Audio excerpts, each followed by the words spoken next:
Dans un monde où les tâches et les distractions se succèdent à un rythme effréné, vous est-il arrivé de vous arrêter pour considérer les signes subtils qui vous entourent?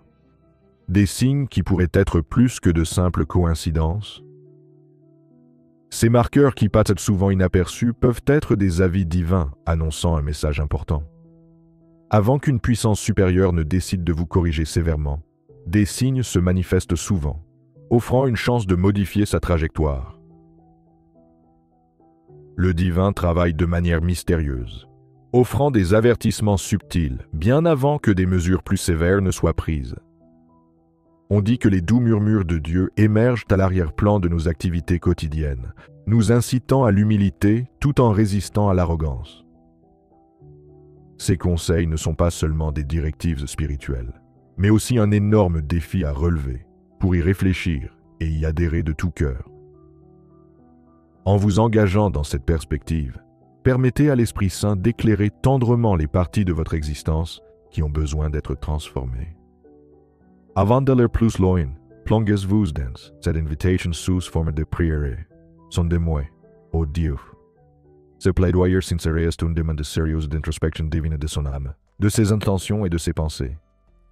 Elle représente une volonté profonde de rechercher la pureté et l'alignement avec l'essence divine. Si vous êtes nouveau ici, je vous invite à vous abonner à notre chaîne et à appuyer sur la cloche de notification. Ainsi, vous ne manquerez aucune nouvelle vidéo. C'est parti. Comme C.S. Lewis l'a judicieusement observé, les orgueilleux ont tendance à négliger les hauteurs qui les surplombent, restant inconscients des conseils divins. L'humilité authentique exige de mettre son ego de côté pour mieux comprendre le chemin divin. La reconnaissance de nos imperfections fait partie intégrante de la vie de tous les humains. Ces signes avant-coureurs peuvent se manifester au cours de périodes de la vie où l'on s'écarte de la voie souhaitée, parfois en choisissant sciemment une déviation au cours de plusieurs jours, mois, voire années. Les vrais croyants aspirent souvent à la sainteté, s'opposant à la lutte entre l'esprit et la chair faible. Mais ils peuvent aussi se retrouver piégés dans des habitudes auxquelles il semble impossible d'échapper. Cependant, l'amour divin est implacable dans sa mission de sauvetage et de réorientation. La puissance supérieure ne souhaite pas que vous vous perdiez dans des choix erronés. Au contraire, il y a une intention aimante de vous ramener en arrière, en utilisant divers éléments pour vous unir avec pureté et intégrité une fois de plus. Par essence, la compréhension de ces signes appelle à l'honnêteté quant à l'état actuel de chacun. Embrassez cette vérité brute, en accueillant la correction comme un chemin de retour vers le droit chemin. Dans cette conversation se trouve la compassion, et grâce à cette miséricorde, la guidance divine permet d'agir avant qu'un jugement sévère ne devienne nécessaire. Si l'entreprise résiste aux épreuves, le Créateur sera dûment récompensé. En revanche, s'il s'écroule, des pertes importantes l'attendent. Ce scénario concerne ceux qui renaissent à la foi, ce qui remet en question l'idée selon laquelle le salut annule les répercussions des transgressions. Cette hypothèse est trompeuse. En effet, le salut est accordé, mais les conséquences persistent. Le passage confirme cette vérité. Même si le salut est assuré, les individus échappent souvent de justesse à la tourmente, un peu comme s'ils fuyaient un brasier. La compréhension collective est vitale. Les croyants forment la demeure divine, avec son esprit qui les habite. Malgré la rédemption éternelle, les croyants risquent de perdre leur récompense. Le salut par le Christ est irrévocable. Néanmoins, les périodes de péché entraînent des conséquences. Il est impératif de le reconnaître. Les transgressions ont des conséquences. C.S. Lewis explique que lorsque les gens s'améliorent, ils discernent les malveillances persistantes, tandis que la détérioration obscurcit la conscience de soi. La compréhension de cette distinction est essentielle pour contempler l'impact du péché. Une plus grande proximité avec la divinité accroît la sensibilité aux corrections nécessaires. Ces corrections visent à sanctifier et à sauvegarder, à l'instar des conseils affectueux d'un père. Le texte d'Hébreux 12 s'adresse aux croyants, leur rappelant l'importance de la discipline divine, la comparant à une guidance parentale offrant des encouragements. La directive insiste sur le fait qu'il ne faut pas rejeter les mesures correctives du Seigneur ni céder sous elles. Une telle discipline affirme l'inclusion d'une personne dans la famille divine. Le souvenir du respect paternel terrestre souligne l'importance de la soumission à la discipline spirituelle, dont la promesse est la vie éternelle. Le texte précise en outre que la discipline, malgré son inconfort, produit une future récolte de justice pour ceux qu'elle forme. Malgré les idées fausses, la correction divine souligne l'appartenance à Dieu. C'est une assurance d'amour plutôt que de rejet. Cette compréhension clarifie la raison pour laquelle les croyants se sentent mal à l'aise dans la déviation, en accentuant leur lien inné avec la vérité divine. En explorant les indications de sa communication, il faut rester vigilant pour déceler les signes indiquant que des ajustements sont nécessaires. Ces signes servent d'avertissement, révélant des déviations par rapport à la voie qu'il a tracée. Les accueillir signifie reconnaître et rétablir l'alignement avec ses désirs. Les croyants sont encouragés à rester attentifs et réceptifs à ces indications, en les considérant comme des opportunités de croissance plutôt que comme des fardeaux. Cette approche favorise une plus grande maturité spirituelle et renforce la connexion divine, révélant sa guidance persistante à travers chaque épreuve. Comprendre la correction est essentiel pour nourrir un cheminement de foi authentique et fructueux. En conclusion, les croyants sont appelés à embrasser la discipline, en reconnaissant à la fois ses défis et son potentiel inégalé pour induire une profonde transformation spirituelle. Cette perspective permet de passer d'une vision punitive de la correction à sa reconnaissance en tant qu'expression de l'amour divin et de l'attention perpétuelle. Sur le chemin de la foi, certaines expériences peuvent se manifester, mais pas nécessairement dans un ordre particulier. Ces observations sont conformes aux idées bibliques et peuvent ou non précéder un jugement divin ou une correction ayant un impact. Cependant, elles émergent souvent au cours du cheminement spirituel d'une personne. Une expérience significative est une conviction profonde, comme le montrent les proverbes, où la sagesse prend une présence symbolique. Cette sagesse représente une attirance profonde, comme le montrent les versets 24 à 33 du chapitre 1 des Proverbes, dans lesquels la sagesse tend instamment la main, offrant des conseils et faisant écho à la voix de l'Esprit Saint. Le Saint-Esprit communique à travers l'appel de la sagesse, offrant une direction. Dans le texte scriptural ci-dessus, une image poignante se déploie. À de nombreuses reprises, la sagesse, ou la représentation de la compréhension divine, a appelé, mais a été ignorée. Cette main tendue répétée se heurte à l'indifférence, ce qui illustre une vérité qui donne à réfléchir. Ce n'est pas un être divin extérieur qui finit par rire des problèmes, mais la sagesse elle-même. Cela met en évidence le principe selon lequel le fait d'ignorer un conseil avisé entraîne des conséquences tumultueuses. Lorsque la calamité s'approche comme une tempête ou un cyclone implacable, elle symbolise la détresse écrasante à laquelle sont confrontés ceux qui rejettent les conseils prudents. Le refus d'écouter les conseils aboutit à une récolte amère, illustrant les conséquences de nos propres desseins. La simplicité du détournement de l'attention conduit à la disparition spirituelle, où la complaisance insensée sème la destruction. À l'inverse, ceux qui écoutent trouvent la tranquillité, à l'abri de la peur de l'adversité. Cette farouche conviction intérieure résonne fortement, en particulier chez les croyants sincères.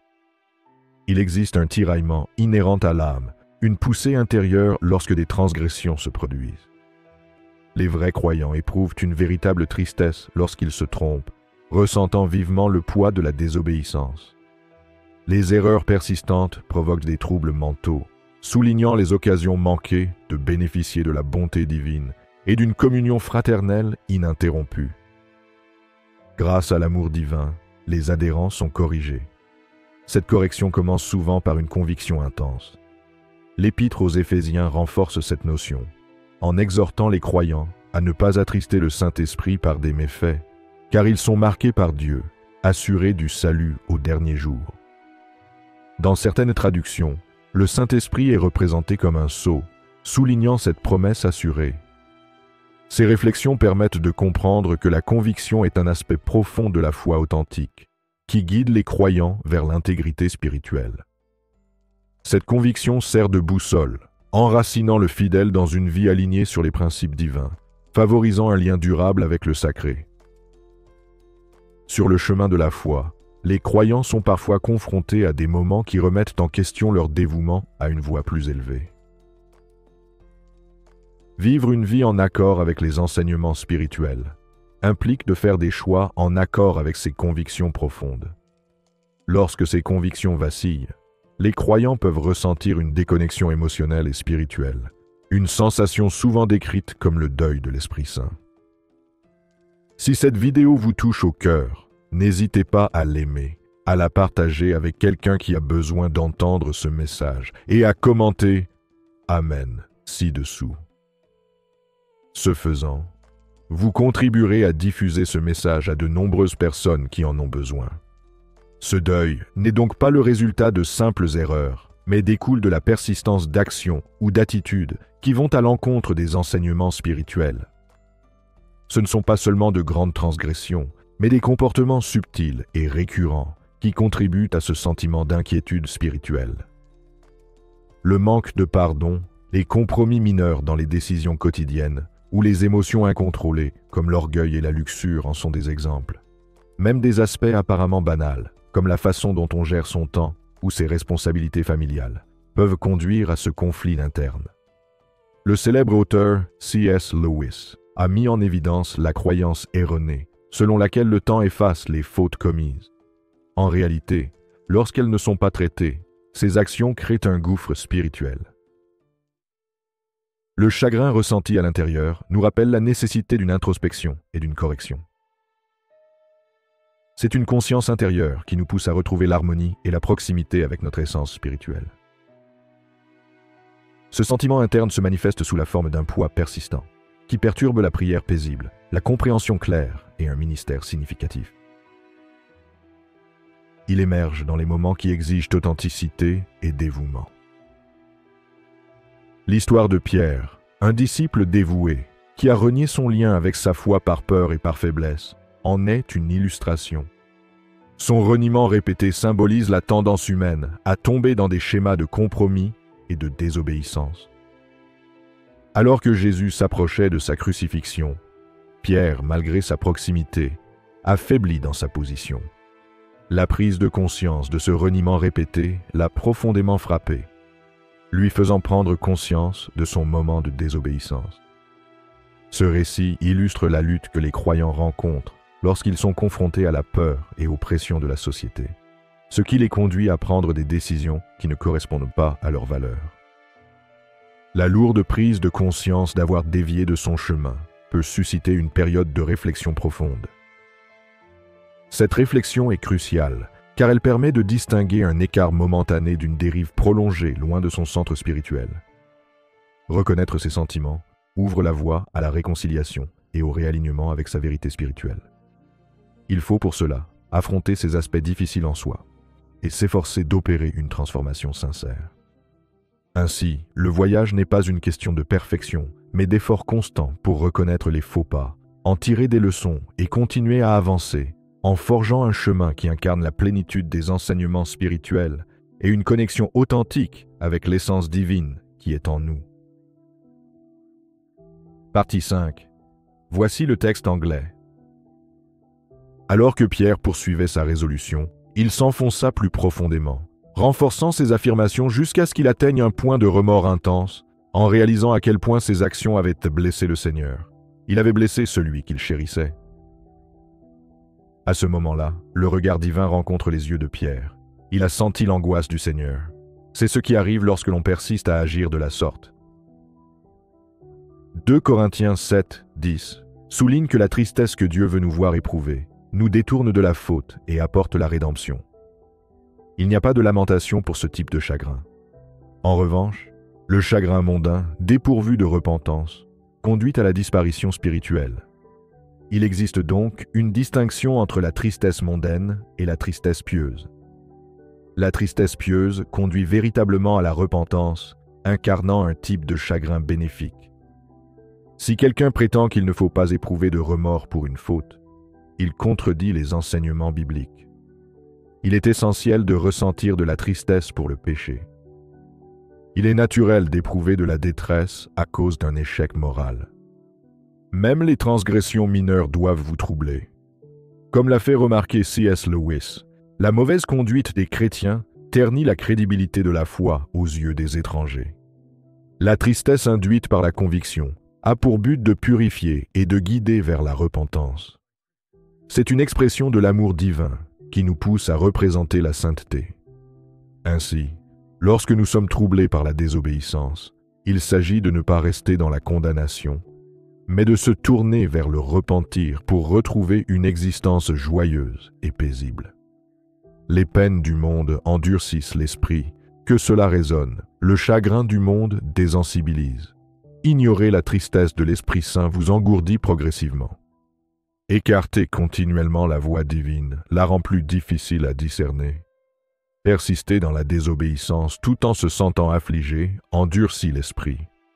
L'évitement provient d'un désir d'échapper à l'inconfort. La désensibilisation à la conviction présente des risques graves. Ne la négligez pas plus que la tristesse qui l'accompagne. Ne vous anesthésiez pas contre elle. Voici la dure réalité. Beaucoup désirent être libérés des répercussions du péché, mais pas du péché lui-même. Ils aspirent à être soulagés de la culpabilité, mais pas du péché lui-même. Beaucoup souhaitent échapper à l'agitation mentale causée par le péché, mais ne se débarrassent pas du péché. En tant qu'adeptes, nous devons cultiver en nous un profond dédain pour le péché, l'aborder avec révérence et une sainte crainte, une crainte enracinée dans l'amour. Dans les écrits de Lewis, en particulier dans Le poids de la gloire, une métaphore profonde émerge. Elle suggère que si la transformation d'un œuf en oiseau est un défi, il est encore plus difficile de s'attendre à un envol alors que l'œuf n'est pas encore éclos. De la même manière, il est impossible de s'élever spirituellement tant que l'on est prisonnier de la vie pécheresse. Une véritable transformation exige que l'on renonce à ses transgressions passées et que l'on accepte de tout cœur la correction divine. Cependant, lorsque le cœur d'une personne s'endurcit, cette ouverture à l'intervention divine diminue, ce qui conduit à un engourdissement de la conscience des échecs spirituels. Peu à peu, cet obscurcissement habituel se manifeste de manière visible. Les observateurs commencent à détecter des changements. La tension augmente, l'irritabilité s'accroît et le détachement émotionnel s'installe. Il est essentiel de reconnaître que les proches ne mettent peut-être pas le doigt sur des péchés précis, mais qu'ils observent certainement les changements qui s'ensuivent. Une dissimulation habile des actes répréhensibles peut réussir momentanément, mais les transformations du comportement qui en résultent ne peuvent pas être dissimulées indéfiniment. Les observateurs remarquent un déclin de la ferveur. Un voyage spirituel autrefois passionné semble aujourd'hui léthargique. La communication sur la foi diminue, et une distance perceptible s'installe. Lorsque l'on s'inquiète de ce cercle, un déni instinctif apparaît souvent. Des questions surgissent. « Tu vas bien ?» ou « Qu'est-ce qui te préoccupe ?» Malheureusement, ces questions sont souvent rejetées. Certaines relations peuvent de même s'affaiblir, car les individus se détournent de la personne qui évolue. Néanmoins, l'intervention divine se fait parfois par l'intermédiaire de messagers terrestres. Les récits bibliques illustrent de tels cas de confrontation, comme dans 2 Samuel 12, où Dieu envoie le prophète Nathan pour confronter David. Nathan, armé d'une parabole, illustre les fortunes contrastées de 2 hommes. L'un riche avec un bétail abondant, l'autre appauvri mais possédant un seul agneau chéri. Cette allégorie met à nu les transgressions de David et catalyse son repentir. Ce scénario souligne une vérité essentielle. Malgré la tendance humaine à cacher ou à nier, la vérité divine prévaut. Le rôle de Nathan illustre un appel divin à la responsabilité, semblable aux interventions modernes, où les chercheurs de vérité s'attaquent au chemin de traverse. Par conséquent, lorsque les signaux internes et externes convergent, Le fait d'accepter la correction favorise la libération spirituelle. Accepter les conseils réoriente la vie vers une transformation profonde, en transcendant les limites des erreurs passées. Selon Lewis, la véritable métamorphose n'émerge pas en s'accrochant au confort, mais en acceptant des changements difficiles, mais nécessaires. Le voyage d'une existence contrainte à une vie libérée incarne l'acceptation d'un renouveau divin, un chemin semé d'embûches où l'on se débarrasse des couches de l'ancien moi pour s'élever sans entrave. Un après-midi, un visiteur arrive à la résidence d'une personne fortunée. Plutôt que d'utiliser ses propres ressources, il choisit de s'emparer de l'agneau d'un homme humble pour le servir à son invité. Ce geste suscite la colère de David. Rempli d'une juste indignation, il n'est plus troublé par les fautes commises dans sa propre vie, mais par celles commises par d'autres. David déclare avec passion que toute personne coupable d'un tel acte mérite la mort. En outre, il insiste sur le fait que le coupable doit rendre l'agneau au quadruple au propriétaire qui en a été privé. Dans un moment de révélation, Nathan s'adresse directement à David en déclarant « C'est toi qui es coupable de cette transgression. » Le Seigneur d'Israël rappelle à David les nombreuses bénédictions dont il bénéficie. Bien qu'il ait été oint comme roi et qu'il ait échappé à l'emprise de Saül, David a choisi de commettre un acte grave. Il a orchestré la mort d'Uri le Hittite et a pris sa femme. Bien que David ait cherché à se faire pardonner, les ramifications de ses actes ont persisté. Son repentir n'a pas éliminé les conséquences liées à ses péchés. Cependant, ce récit illustre un élément essentiel de l'intervention divine, l'envoi d'avertissement. Peut-être Dieu vous tend-il la main par l'intermédiaire de diverses personnes, ou même par le biais de ce récit, en vous adressant un message d'avertissement. L'essence de la méthode de Dieu consiste à envoyer des émissaires pour donner des avertissements. Il s'assure qu'avant l'exposition publique, il y a des opportunités de réflexion et de correction. Cela correspond aux conseils donnés dans Matthieu 18, 15, 17. Lorsqu'un individu fait du tort à un autre, l'approche recommandée est d'abord d'aborder la question en privé. Si le problème est résolu, la relation est rétablie. Si cette approche échoue, il est conseillé de faire appel à d'autres témoins pour étayer les faits. Un refus persistant de reconnaître le problème peut conduire à l'aborder dans un contexte communautaire plus large. La philosophie sous-jacente est celle de la restauration, qui vise à récupérer et à rééquilibrer les relations. L'autorité collective au sein d'une communauté joue un rôle crucial dans la réparation et l'orientation des efforts de réconciliation. Le pardon est encouragé lorsque quelqu'un vous fait du tort, ce qui indique le plan divin pour confronter et guider les individus sur la bonne voie. De plus, négliger les avertissements conduit à une exposition inévitable. Il est essentiel de reconnaître ces signaux précoces pour prendre des mesures correctives. Lorsque ces avertissements ne sont pas pris en compte, un rappel brutal s'impose. L'exposition suivra. Une fois que l'intervention divine, par l'intermédiaire de messagers, s'est manifestée, il est essentiel de réagir de manière appropriée, de se repentir et de rectifier le chemin à suivre. Les structures que vous avez construites autour de votre vie, les filets de sécurité sur lesquels vous vous êtes appuyés, tous seront testés et potentiellement démantelés, parce qu'ils sont des barrières entre vous et le chemin que vous êtes censé suivre. L'intention de Dieu n'est pas de causer de la souffrance, mais de vous guider là où vous devez être. Ces interventions sont comme des appels au réveil, vous incitant à vous réaligner sur le chemin du but et de la droiture. L'histoire de Jonas illustre la manière dont les perturbations divines servent à la fois de correction et de réorientation. Lorsque Jonas a tenté de fuir ses responsabilités, la tempête que Dieu a envoyée n'était pas une punition, mais un catalyseur de changement, une chance de rectifier le tir. De même, dans la vie, lorsque les circonstances commencent à s'effondrer, il est important de faire une pause et de réfléchir. Qu'est-ce que cette agitation essaie de me dire ? Quel changement dois-je opérer ? L'ébranlement de votre monde, aussi inconfortable soit-il, est un signal, un coup de pouce céleste qui vous incite à la transformation. L'ébranlement est une opportunité. C'est l'occasion de laisser tomber ce qui n'est pas sain, ce qui n'est pas judicieux, les mauvais choix, et de s'aligner sur une vocation plus élevée. L'agitation n'est pas insensée, elle est stratégique. L'amour de Dieu est implacable, et c'est cet amour implacable qui perturbera vos zones de confort pour ouvrir la voie à la croissance et à l'épanouissement. N'oubliez pas que l'histoire ne se termine pas par le chaos. L'histoire de Jonas nous rappelle qu'une tempête peut être apaisée, qu'une vie déviée du chemin peut être réorientée pour accomplir sa destinée. C'est un voyage de confiance où la foi en la sagesse divine mène à la transformation. Acceptez donc les secousses, car elles sont porteuses d'un but divin. Il vous offre une ardoise propre, une chance d'écrire un nouveau chapitre de votre vie. Cédez au processus, écoutez le message de la tempête et laissez-la vous guider là où vous êtes vraiment censé être. Le changement peut être décourageant, mais il recèle le potentiel d'une vie enrichie et orientée vers un but précis.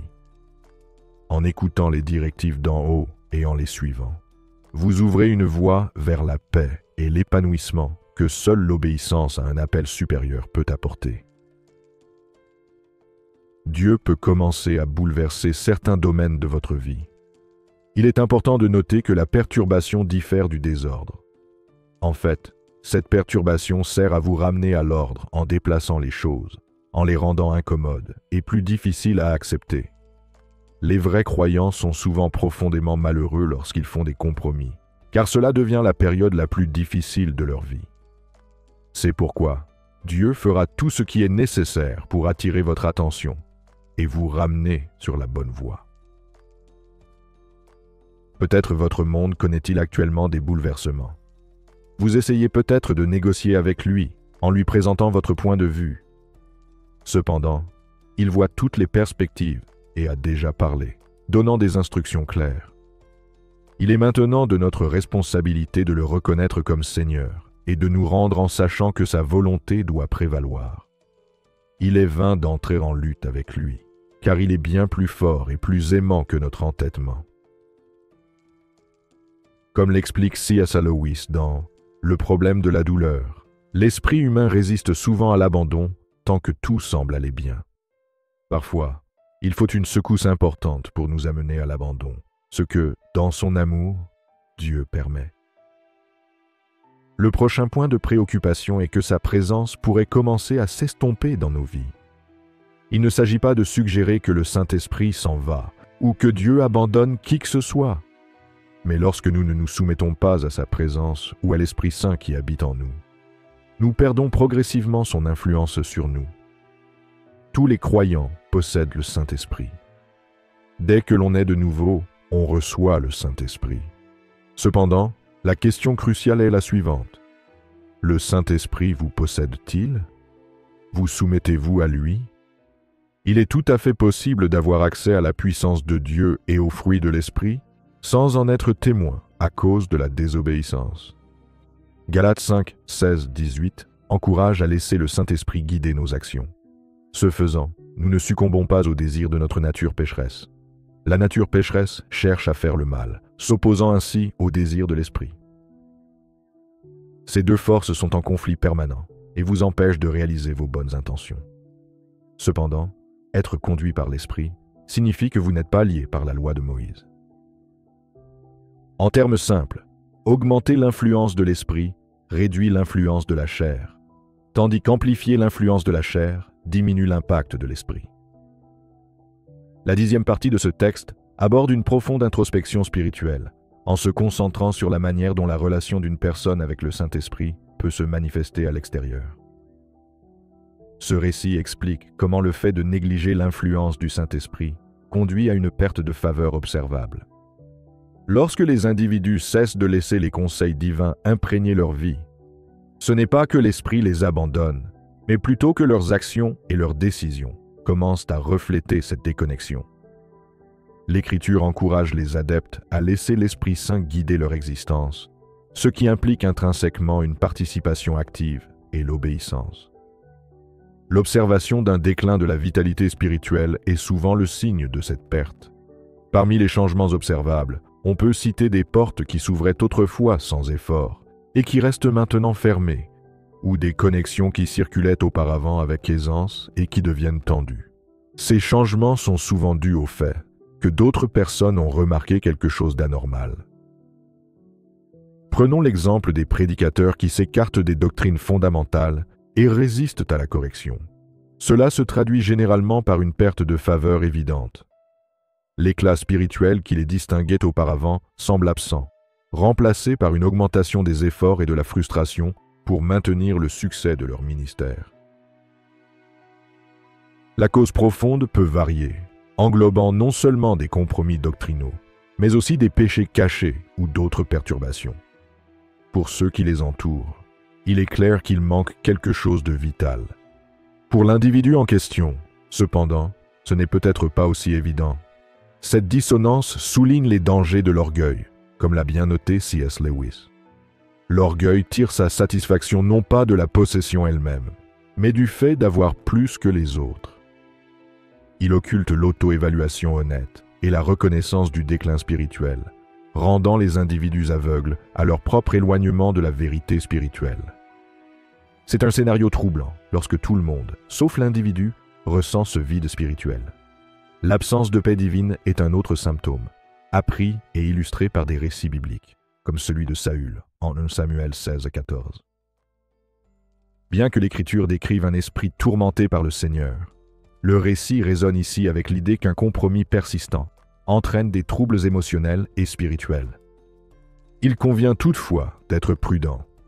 Des jugements erronés peuvent survenir lorsque des malaises personnels ou des opinions subjectives sont attribués de manière inappropriée au discernement spirituel.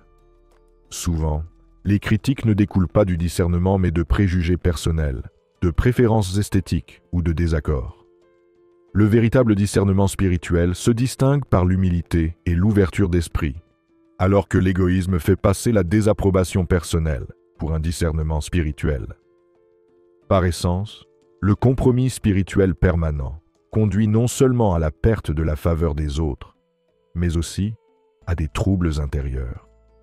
La relation avec le Saint-Esprit devrait rester une force centrale et directrice dans la vie, favorisant la paix et maintenant la connexion avec le dessein divin.